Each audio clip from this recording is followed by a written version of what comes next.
Stopka nezisková organizácia sídli v Ružomberku. Našou hlavnou činnosťou je vzdelávacia činnosť zameranú na environmentálnu a prosociálnu výchovu pre deti, mládež a dospelých z Ružomberka a Dolného Liptova. Od 25. do 27. novembra v Ružomberku Stopka usporiada prvú zážitkovú konferenciu Dobrošopa 2011. Je určená pre ľudí, ktorí pracujú nejakou formou s deťmi a mládežou. Tou nejakou formou sa myslí, že napríklad učitelia, ľudia, ktorí pracujú v centrách voľného času alebo v rôznych neziskových organizáciách a občianskych združeniach, alebo pre samotných mladých ľudí, ktorí v súčasnej dobe dobrovoľničia niekde, teda vykonávajú dobrovoľníckú prácu, alebo uvažujú, že by dobrovoľničiť chceli.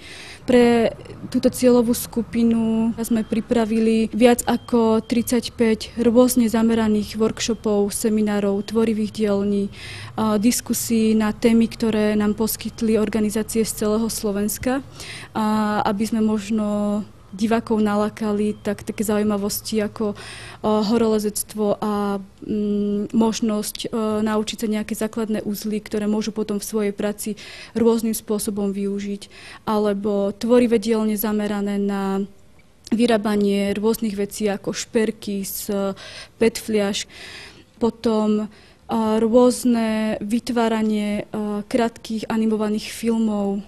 Pre dievčatá, ženy alebo ľudí, ktorí zaujíma tanec, tak sa nám podarilo zohnať lektorky, ktoré ukážu, ako sa tancujú orientálne tance.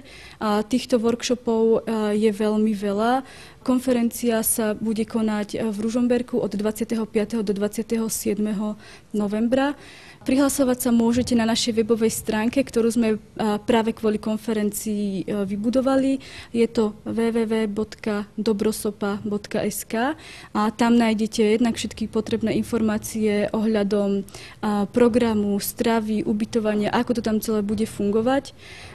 Najpodstatnejšie alebo najzaujímavejšie na tom celom je, že si môžete prostredníctvom internetu navoliť svoj ideálny program, čo v praxi znamená to, že na našej stránke si pozriete, aké máme workshopy, semináre a môžete si navoliť, že kde chcete byť podľa toho, čo vás zaujíma.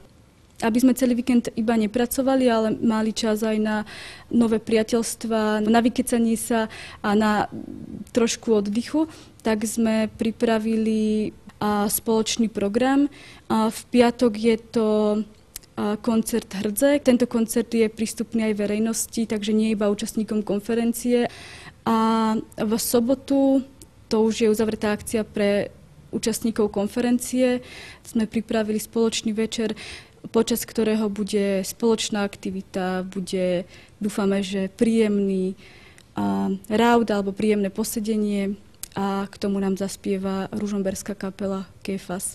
Príďte teda zažiť zážitkovú konferenciu Dobrošopa 2011 od 25. do 27. novembra v Ružomberku. Všetko, čo o nej potrebujete vedieť, sa dozviete aj na stránke dobrosopa.sk.